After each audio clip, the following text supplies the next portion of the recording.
NDA गठबंधन ने सामूहिक रूप से फैसला लिया है। इस बात के लिए मैं भारत के प्रधानमंत्री जी को, बिहार के मुख्यमंत्री नीतीश कुमार जी को और तमाम एनडीए गठबंधन के जो दूसरे नेता हैं, अमित शाह जी हों, नड्डा साहब हों, मांझी जी हों, राहुल गांधी जी अब विपक्ष के नेता हैं तो कुछ तो उनको बोलना है। कोई मटेरियल उनके पास नहीं है तो अनर्गल बात जो उनको लोग बता देता है वही बोलते हैं, तो इस रूप में उनकी बात का कोई मतलब नहीं। देखिए, बिहार से एक राज्यसभा सीट के लिए उपेंद्र कुशवाहा का नाम एनडीए ने आगे बढ़ा दिया है। बीजेपी ने उपेंद्र कुशवाहा को काराकाट लोकसभा चुनाव हारने के बाद साइड नहीं किया, बल्कि उपेंद्र कुशवाहा को राज्यसभा का सदस्य बना रहा है बीजेपी जो है। अब देखिए इसके पीछे कारण क्या है। उपेंद्र कुशवाहा अब कुछ ही दिनों में जो अपर हाउस है, उच्च सदन है, वहां के सदस्य हो जाएंगे। 4 सालों के लिए उनका नॉमिनेशन मतलब नामांकित होंगे, निर्वाचित होंगे और इसके बाद वो राज्यसभा में दिखने लगेंगे। लेकिन उससे पहले आपको सुनवाते हैं किस तरीके से उपेंद्र कुशवाहा ने उन तमाम एनडीए नेताओं को धन्यवाद कहा है। सुनिए उपेंद्र कुशवाहा को। सर, राज्यसभा जा रहे हैं, लगातार ये बातें आ रही है कि आपको राज्यसभा जा रहे हैं, 2 तस्वीरें नजर आई थी लोकसभा में, कहीं उसके बाद अब राज्यसभा जा रहे हैं, क्या कहेंगे? ये एनडीए गठबंधन ने सामूहिक रूप से फैसला लिया है। इस बात के लिए मैं भारत के प्रधानमंत्री जी को, बिहार के मुख्यमंत्री नीतीश कुमार जी को और तमाम एनडीए गठबंधन के जो दूसरे नेता हैं, अमित शाह जी हों, नड्डा साहब हों, मांझी जी हों, चिराग पासवान जी हों, सब लोगों के प्रति मैं धन्यवाद ज्ञापित करता हूं। सब लोगों का सामूहिक निर्णय है। लेकिन सर, राहुल गांधी का जो बयान आया है पार्लियामेंट में, कैसे देखते हैं? हिंदू धर्म को लेकर देखिए, राहुल गांधी जी अब विपक्ष के नेता हैं तो कुछ तो उनको बोलना है। कोई मटेरियल उनके पास नहीं है तो अनर्गल बात जो उनको लोग बता देता है वही बोलते हैं, तो इस रूप में उनकी बात का कोई मतलब नहीं।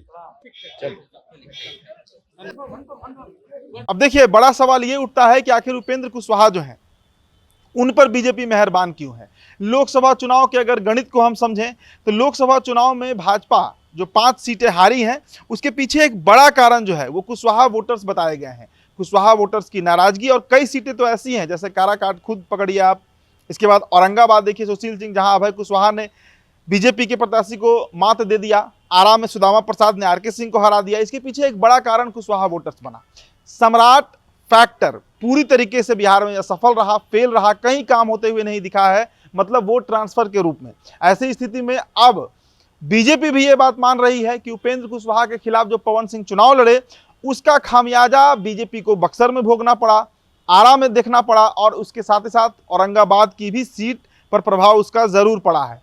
इसके अलावा पाटलिपुत्र में भी कहा गया कि कुशवाहा वोटर जो हैं वो महागठबंधन के साथ चले गए। महागठबंधन में लालू प्रसाद यादव ने 7 कुशवाहा को टिकट दे दिया था, जिसके चलते कुशवाहा कार्ड इतनी मजबूत हो गई महागठबंधन की कि वो बीजेपी और एनडीए को भारी पड़ गया। तो ऐसी स्थिति में उपेंद्र कुशवाहा मजबूरी है बीजेपी के, क्योंकि वही मजबूती दे सकते हैं एनडीए को।